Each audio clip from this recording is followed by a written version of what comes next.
दोस्तों, जापान देश की टेक्नोलॉजी और डेवलपमेंट की रफ्तार से तो आज पूरी दुनिया का बच्चा बच्चा वाकिफ है। जापान ने जिस गति से खुद को पावरफुल बनाया है वो वाकई काफी अद्भुत है। लेकिन दोस्तों, क्या आप जानते हैं कि जापान सिर्फ साइंस, टेक्नोलॉजी और स्पोर्ट्स जैसे क्षेत्र में ही नहीं बल्कि क्राइम और गुंडाराज वाले क्षेत्र में भी काफी प्रसिद्ध रहा है। और इसका मुख्य कारण है जापान देश की सबसे खतरनाक और निर्दयी क्रिमिनल गैंग याकुजा, जिसके आगे आम लोग तो क्या, जापान पुलिस और प्रशासन ने भी घुटने टेक दिए थे। जी हाँ दोस्तों, याकुजा जापान में सिर्फ एक नाम ही नहीं बल्कि खुद में ही एक काफी बड़ा इतिहास है। जो एक और जापानी गवर्नमेंट के दुश्मन है तो वहीं दूसरी ओर जापान के बेघर, गरीब और कमजोर लोगों के लिए उनके मसीहा हैं। ये सुनने में आपको भी काफी अजीब लग रहा होगा कि आखिर एक क्रिमिनल गैंग लोगों के लिए मसीहा कैसे हो सकता है, तो ये भी आपको जल्द ही समझ में आ जाएगा। तो चलिए दोस्तों, आपको मिलवाते हैं जापान की सबसे खतरनाक माफिया गैंग से। याकुजो गैंग, जिसे बोर्योकुडेन या गाकुडो भी कहा जाता है, जिसका मतलब एक ऐसा समूह जो हिंसा में विश्वास रखता है, जो आज केवल जापान में ही नहीं बल्कि पूरे विश्व में अपना कहर बरसा रहा है। याकुजो गैंग समुराई समाज के रीति रिवाजों को अपनाता है और जबरन वसूली, ब्लैकमेल, स्मगलिंग, एक्सटोर्शन, किडनैपिंग, नशीली दवाओं की तस्करी,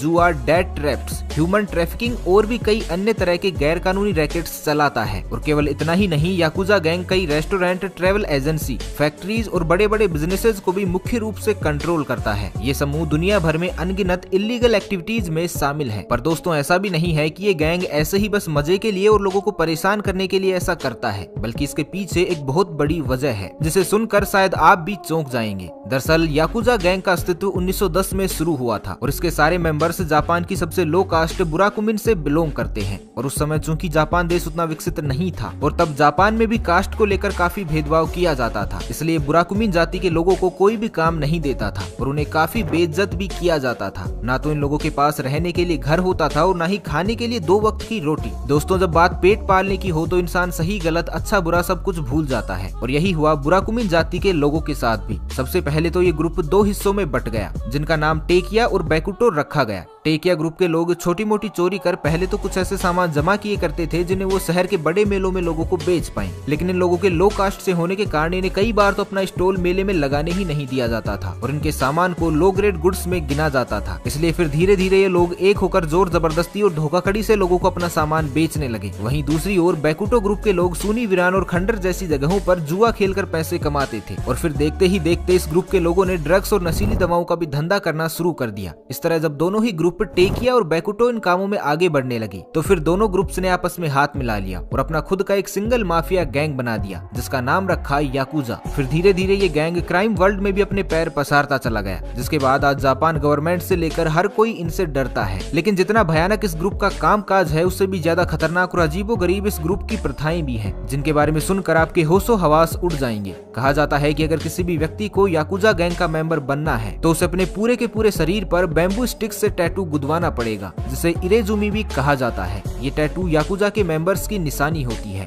लेकिन इन टैटू को बनाने की प्रोसेस भी काफी ज्यादा दर्दनाक होती है। याकुजा के मेंबर्स आमतौर पर एक दूसरे के साथ ताश खेलते समय अपनी शर्ट उतार देते हैं और अपनी शारीरिक कला का भी प्रदर्शन करते हैं, जो समुराई परंपराओं का एक संकेत है। हालांकि वो आमतौर पर सार्वजनिक रूप से अपने टैटूज को लॉन्ग स्लीव्स की मदद से कवर करके रखते हैं। याकुजा गैंग अपने पूर्वज के हर एक संस्कार को भी काफी ज्यादा मानते हैं। कुछ इसी तरह का है इनका निंकियो कोड, जो हर एक याकुजा को ये सिखाता है कि मुश्किल में पड़े हर एक इंसान की निस्वार्थ भाव से मदद करनी चाहिए और उन्हें उस मुश्किल से बाहर भी निकालना चाहिए। इसलिए जब कभी भी जापान में सुनामी और भूकंप जैसी प्राकृतिक आपदाएं आई हैं, तो सरकार से भी पहले याकुजा गैंग के मेंबर्स ने जापान के लोगों की सहायता की। उनके खाने पीने से लेकर उनके रहने तक का इंतजाम याकुजा गैंग के लोगों ने ही किया। और याकुजा गैंग सिर्फ मुश्किल वक्त में ही नहीं बल्कि हर वक्त में जापान के कमजोर और असहाय लोगों की मदद करते रहते हैं, जिसकी वजह से याकुजा गैंग भले ही दुनिया के लिए एक माफिया गैंग हो, पर जापान के लोगों के लिए याकुजा किसी फरिश्ते से कम नहीं है। लेकिन याकुजा गैंग के कुछ रूल और प्रथा तो ऐसे भी हैं जिनका कहर खुद याकुजा गैंग के मेंबर को भी सहना पड़ता है।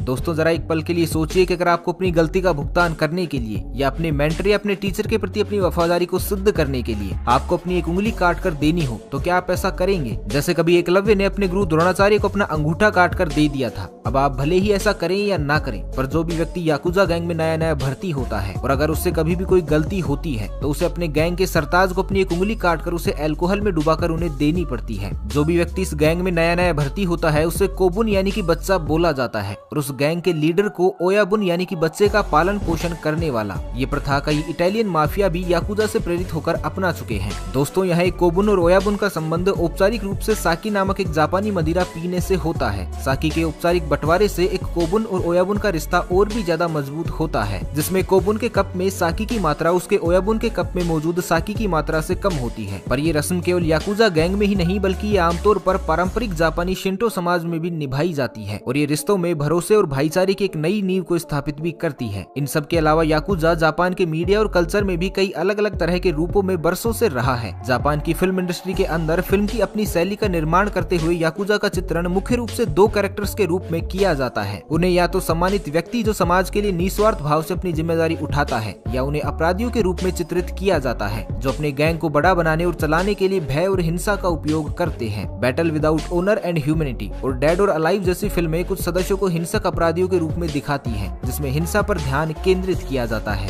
जबकि अन्य फिल्में याकुजा के व्यापार पक्ष पर अधिक ध्यान केंद्रित करती हैं। दोस्तों याकुजा गैंग इतनी बड़ी माफिया गैंग है कि एक अकेले व्यक्ति के लिए इसे लीड कर पाना काफी ज्यादा मुश्किल है और इसलिए इस गैंग के 4 अलग अलग यूनिट्स हैं जो पूरी दुनिया भर में अपना राज और कारोबार चला रहा है। अब कहने को तो ये 4 समूह हैं, पर असल में ये चारों के चारों समूह आपस में एक परिवार की तरह ही रहते हैं और हर सुख दुख में एक दूसरे का साथ भी देते हैं। दोस्तों याकुजा गैंग वैसे तो कई क्राइम करती है, पर इन सब में cooperate stock blackmailing, drug smuggling और ह्यूमन ट्रैफिकिंग ये 3 मुख्य इनके कमाई के रास्ते हैं। कोऑपरेट स्टॉक ब्लैकमेलिंग करने के लिए सबसे पहले तो अपने गैंग के सबसे तगड़े मेंबर्स यानी सोकैया को स्टॉक होल्डर्स की मीटिंग में धोखे से किसी भी कंपनी के रिप्रेजेंटेटिव के नाम पर दाखिला दिला देते हैं और फिर इसके बाद सोकैया बाकी सारी कंपनी के स्टॉक होल्डर्स को डरा धमकाकर सारे शेयर और स्टॉक अपने नाम करवा लेता है और इसके बाद जो कंपनी इनके चंगुल में फंस जाती है उन सब की रेपुटेशन मार्केट में तो गिर ही जाती है और साथ ही साथ उसकी मार्केट प्राइस और एनुअल रेवेन्यू भी मिट्टी में मिल जाता है। कुछ इस तरह ही याकुजा गैंग ह्यूमन ट्रैफिकिंग को भी अंजाम देते हैं, जहां वो पूरी दुनिया भर से लड़कियों को जॉब का झांसा देकर जापान बुलाते हैं और फिर उन्हें जिस्म फरोशी के दलदल में धकेल देते हैं और फिर ना चाहते हुए भी उन लड़कियों को अपना पेट पालने के लिए ये काम करना ही पड़ता है। साथ ही साथ हर तरह की नशीली दवाइयां और ड्रग्स का कारोबार भी याकुजा गैंग इंटरनेशनल लेवल पर करती है। 1960 के दशक की शुरुआत में जापानी पुलिस ने अनुमान लगाया था कि याकुजा के पास 2 लाख से भी अधिक की सदस्यता थी और शायद याकुजा गैंग की इतनी हिम्मत इसलिए बड़ी है क्योंकि खुद सरकार ने भी अब इन्हें लीगली रूप से एक्सेप्ट कर लिया है और यहाँ तक कि खुद सरकार के कुछ लोग भी इस ग्रुप को फंडिंग करते हैं। तो दोस्तों हमारी तो सलाह यही है कि अगर आप भी कभी जापान जाएं और अगर जाने अनजाने में आपकी मुलाकात किसी भी याकुजा गैंग के मेंबर से हो जाए तो उनसे जरा बचकर ही रहिएगा। तो बस दोस्तों आज के लिए इतना ही, मिलते हैं एक अगले वीडियो में, तब तक के लिए खुश रहे, मस्त रहे, हंसते रहे, भगवान करे आप सभी का दिन शुभ हो।